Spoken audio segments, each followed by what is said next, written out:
আমরা মহাকর্ষ সম্পর্কে কিছুটা জেনেছি, আমরা ইলেকট্রোস্ট্যাটিক সম্পর্কেও জেনেছি। এবার আমরা মহাবিশ্বের আরও একটা মৌলিক বল সম্পর্কে জানব।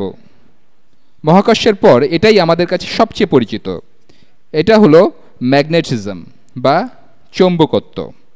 চৌম্বকত্ব বা ম্যাগনেটিজম এই শব্দটার উৎপত্তি কোথা থেকে হয়েছে?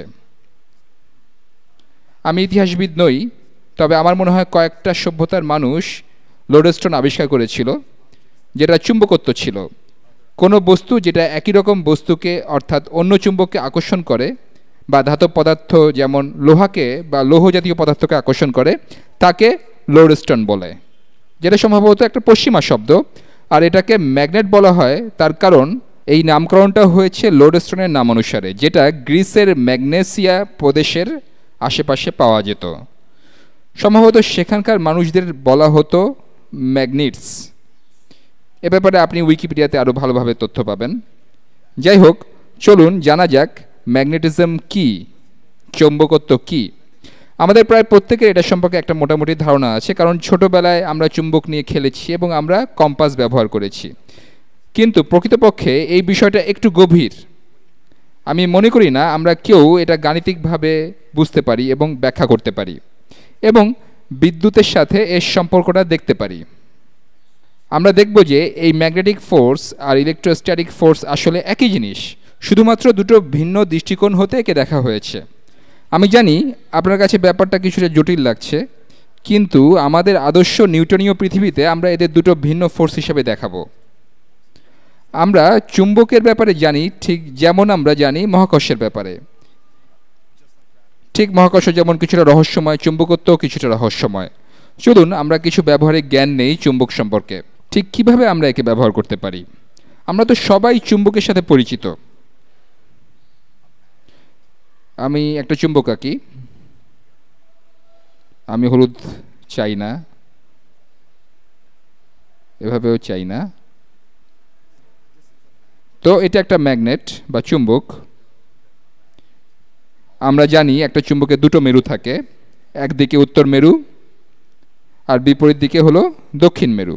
আর এভাবে আঁকা বা ভেবে নেওয়াটা একটা কনভেনশন মাত্র, প্রচলিত নিয়ম। কারণ প্রথম যখন লোডস্টোন আবিষ্কৃত হলো, মানুষ একটা সুইকে এই লোডস্টোন দিয়ে চুম্বকায়িত করলো। তারা সেই সুইকে একটা কর্কে রেখে তাকে বালতি পানিতে রাখলো। সুইটা পৃথিবীর উত্তর মেরু বরাবর মুখ করে থাকলো। তো সুইয়ের যেই প্রান্তটা পৃথিবীর উত্তর মেরু নির্দেশ করেছে তাকে তারা নাম দিল উত্তর মেরু, আর যে প্রান্তটা দক্ষিণ দিকে নির্দেশ করছে, মানে পৃথিবীর ভৌগোলিক দক্ষিণ মেরু নির্দেশ করছে, তাকে তারা নাম দিল দক্ষিণ মেরু।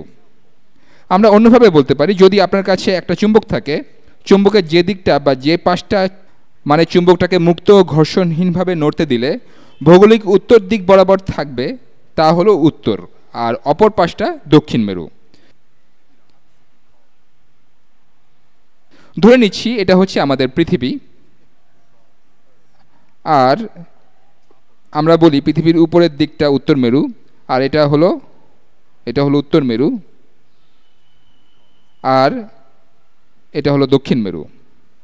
আর আরেকটা ধারণা হলো ম্যাগনেটিক নর্থ বা চৌম্বক উত্তর মেরু, আর সেটা হলো আপনি বলতে পারেন এটা একটা কম্পাসের উত্তর মেরু যেই জায়গাটাকে নির্দেশ করবে।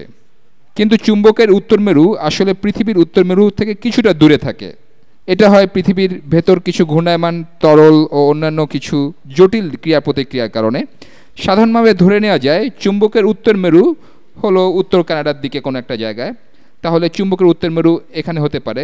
আর চুম্বকের দক্ষিণ মেরু কোথায় আমি ঠিক জানি না, এটা কিছুটা সরে যাবে মনে হয়, এটা ঠিক একই জায়গায় না, এটা ভৌগোলিক উত্তর মেরু ও দক্ষিণ মেরুর একটু দূরে। এটাও কিছুটা বিভ্রান্তিকর ব্যাপার।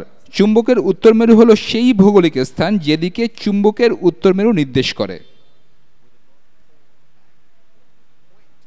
কিন্তু পৃথিবীকে যদি একটা চুম্বক কল্পনা করি, এটা হবে আসলে পৃথিবীর দক্ষিণ মেরু। যদি পৃথিবীটা একটা মস্ত বড় চুম্বক হতো, তবে এটা হতো সেই চুম্বকের দক্ষিণ মেরু, এবং এই দিক মানে ভৌগোলিক দক্ষিণ মেরু হতো চুম্বকের উত্তর মেরু। উইকিপিডিয়াতে আপনি এই ব্যাপারে আরও বিস্তারিত জানতে পারবেন, এবং আমি জানি ব্যাপারটা কিছুটা বিভ্রান্তিকর, তবে সাধারণভাবে মানুষ যেটা ভাবে তা হলো চুম্বকের উত্তর মেরু হলো ভৌগোলিক উত্তর মেরু এবং চুম্বকের দক্ষিণ মেরু হলো ভৌগোলিক দক্ষিণ মেরু। এই যে পার্থক্যটা দেখালাম তার কারণ হলো যখন আমরা চুম্বক নিয়ে কাজ করি, ইলেকট্রিসিটি বা অন্যান্য ইলেকট্রোস্ট্যাটিকের মতো এদের মধ্যে পার্থক্য কী তা আমরা অল্প সময়ের মধ্যে জানব। বিপরীত মেরু পরস্পরকে আকর্ষণ করে।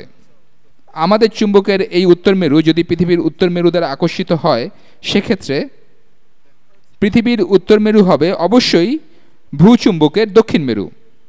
একইভাবে এই চুম্বকের দক্ষিণ মেরু ভূচুম্বকের দক্ষিণ মেরু দ্বারা আকর্ষিত হবে, ফলে সেটা হবে আসলে ভূচুম্বকের উত্তর মেরু। যাই হোক, আমি এই আলোচনার মধ্যে পৃথিবীকে আর আনছি না, কারণ এটা কিছুটা বিভ্রান্তিকর হয়ে যাচ্ছে। আমরা দণ্ডচুম্বক নিয়ে কথা বলবো, কারণ এটাই বরং বেশি প্রাসঙ্গিক। আমি এগুলো মুছে ফেলছি, ম্যাগনেসিয়াও মুছে ফেলছি। আমার মনে হচ্ছে ম্যাগনেসিয়ামও হয়তো ম্যাগনেসিয়াতেই আবিষ্কৃত হয়, হয়তোবা তাই। আমি দেখেছি মিল্ক অব ম্যাগনেসিয়া, যেটা হলো ল্যাক্সিটিভ, ওটা অবশ্য ম্যাগনেসিয়াতে আবিষ্কৃত হয়নি, কিন্তু এটাতে ম্যাগনেসিয়াম আছে। আমার মনে হলো হয়তো ম্যাগনেসিয়াতেই আবিষ্কৃত হয়েছে। যাই হোক, ম্যাগনেসিয়া নিয়ে অনেক কথা হয়েছে, চলুন ম্যাগনেটস বা চুম্বকে ফিরে যাই। তো এটা হলো একটা চুম্বক। আরও একটা চুম্বক আঁকি, এগুলো সবই মুছে ফেলি, সব মুছে ফেলি। নতুন করে দুটো চুম্বক আঁকি। এটা একটা চুম্বক আর এটা আরেকটা চুম্বক। আমরা ছোটবেলার অভিজ্ঞতা থেকে জানি, ধরি এই দিক যদি উত্তর মেরু হয় আর এটা দক্ষিণ মেরু, উত্তর মেরু অন্য চুম্বকের দক্ষিণ মেরু দ্বারা আকর্ষিত হবে। আমি যদি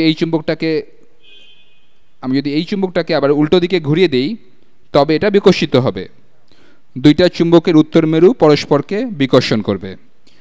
তো আমরা জানি ইলেকট্রোস্ট্যাটিকের ক্ষেত্রে যেরকম হয়েছিল, একটা চুম্বকও একটা ফিল্ড তৈরি করে। এটা তার চারপাশে কিছু ম্যাগনেটিক ফিল্ড বা চুম্বকের বল সৃষ্টি করে। যদি সেই ফিল্ডের মধ্যে কিছু রাখা হয়, তবে সেটা এই ফিল্ড দ্বারা প্রভাবিত হবে, সেটার উপরে কিছু লব্ধি বল কাজ করবে। চৌম্বক ক্ষেত্রে আলোচনায় যাবার আগে আমি চুম্বক বা চৌম্বকত্ব ও ইলেকট্রোস্ট্যাটিকের মধ্যে একটা বড় পার্থক্য দেখাতে চাই। চৌম্বকত্ব সবসময়ই দ্বিমেরু বা ডাইপোল হিসেবে থাকে। এই দ্বিমেরু বা ডাইপোল কি? এর মানে হলো এখানে দুটো মেরু থাকে, উত্তর মেরু ও দক্ষিণ মেরু। আর ইলেকট্রোস্ট্যাটিকেও থাকে দু ধরনের চার্জ, ধনাত্মক বা পজিটিভ চার্জ এবং ঋণাত্মক বা নেগেটিভ চার্জ। তো দুই ধরনের চার্জ কিন্তু একাই থাকতে পারে। এখানে শুধু একটা প্রোটন থাকতে পারে, এর সঙ্গে একটা ইলেকট্রন থাকতেই হবে এমন কথা নেই।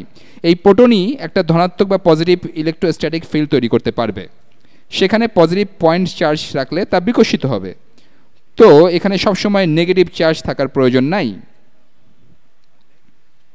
একইভাবে এখানে যদি একটা ইলেকট্রন থাকে, তবে প্রোটন থাকার প্রয়োজন নেই। তার মানে এখানে এক মেরু বা মনোপলও থাকতে পারে। এগুলোকে ইলেকট্রোস্ট্যাটিকে এক মেরু বা মনোপল বলে। কিন্তু চুম্বকে সবসময় দুই মেরু থাকে। আমি একটা চুম্বক যদি নেই ঠিক এরকম এবং এটাকে দুই ভাগে ভাগ করি, তবে কোনো এক অলৌকিক উপায়ে দুটি টুকরোই আলাদা চুম্বকে পরিণত হয়। দুটোরই দুটো করে মেরু থাকবে। এটা হবে দক্ষিণ মেরু, এটা হবে উত্তর মেরু, আবার এটা হবে দক্ষিণ মেরু এবং এটা হবে উত্তর মেরু। আর তাত্ত্বিকভাবে আমি পড়েছি যে চুম্বকেও এক মেরু বা মনোপল সম্ভব, কিন্তু এর প্রমাণ দেওয়া আমার পক্ষে সম্ভব নয়। প্রকৃতিতেও এখনও পর্যন্ত তা পাওয়া যায় না। প্রকৃতিতে যা পাওয়া যায় তার সবগুলোই দ্বিমেরু। যদি আমরা একে কাটতে কাটতে এমন অবস্থা করি যে এটা একটা ইলেকট্রনে পরিণত হলো, তারপরও আমরা দেখব যে এটা একটা চুম্বক দ্বিমেরু। এটাতে তারপরও একটা উত্তর মেরু এবং একটা দক্ষিণ মেরু থাকবে। এটাও চুম্বকে পরিণত হবে। চৌম্বক ক্ষেত্রটা আসলে সৃষ্টি হয় এর মধ্যে ইলেকট্রন দিয়ে, ইলেকট্রনের স্পিন বা ঘূর্ণনের মাধ্যমে। আপনাদের হয়তো মনে আছে আমরা ইলেকট্রনের ঘূর্ণন নিয়ে কথা বলেছিলাম। আমরা ধরে নিয়েছিলাম একটা চার্জের বল ঘুরছে, কিন্তু ইলেকট্রনেরও তো ভর আছে। তো আমরা যদি ইলেকট্রনের ভর, শক্তি, হাইড্রোজেন পরমাণুতে এদের ঘূর্ণন এসব নিয়ে আলোচনা করতে যাই, তবে বিষয়টা অনেক দুর্বোধ্য হয়ে যাবে। এগুলো প্রায় মেটাফিজিক্যাল কথাবার্তা। আমি অতটা গভীরে যেতে চাই না, কারণ আমরা সাধারণত ততটুকু পর্যন্ত আলোচনা করব যেটা সহজেই স্পষ্টভাবে বোঝা যায়। চুম্বকটি যত বড়ই হোক না কেন, ম্যাগনেটিক ফিল্ড বা চৌম্বক ক্ষেত্র তৈরি হয় এর মধ্যে থাকা ইলেকট্রনের স্পিনের কারণে এবং প্রোটনের চারপাশে ইলেকট্রনের গতির কারণে। আশা করি আপনাদেরকে বেশি ভারী কথা বলে ফেলছি না। যাই হোক, আমি আপনাদেরকে জানাতে চাই কিভাবে একটা ধাতু চুম্বকত্ব লাভ করে কিংবা করে না। ধাতব পাতে যখন ইলেকট্রনগুলো এলোমেলোভাবে ভিন্ন ভিন্ন কাজ করে তখন এটা চুম্বকত্ব লাভ করে না। এলোমেলো থাকার কারণে ইলেকট্রনের ঘূর্ণনের মাধ্যমে উৎপন্ন হওয়া চৌম্বকত্ব একটা আরেকটাকে নিষ্ক্রিয় করে দেয়। আর যদি আমরা তাদের স্পিন বা ঘূর্ণনটাকে সারিবদ্ধ করতে পারি তাহলে আমরা একটা ধাতব দণ্ডকে চুম্বকিত করতে পারবো। আমি এর মধ্যে 10 মিনিট পার করে ফেলেছি। আশা করি আপনারা আজকের আলোচনা থেকে চুম্বক নিয়ে মোটামুটি ধারণা পেয়েছেন। পরের ভিডিওতে আমরা ম্যাগনেটিক ফিল্ড বা চৌম্বক ক্ষেত্র এবং চলমান চার্জের উপরে ম্যাগনেটিক ফিল্ডের প্রভাব সম্পর্কে জানব। পরের ভিডিওতে দেখা হবে।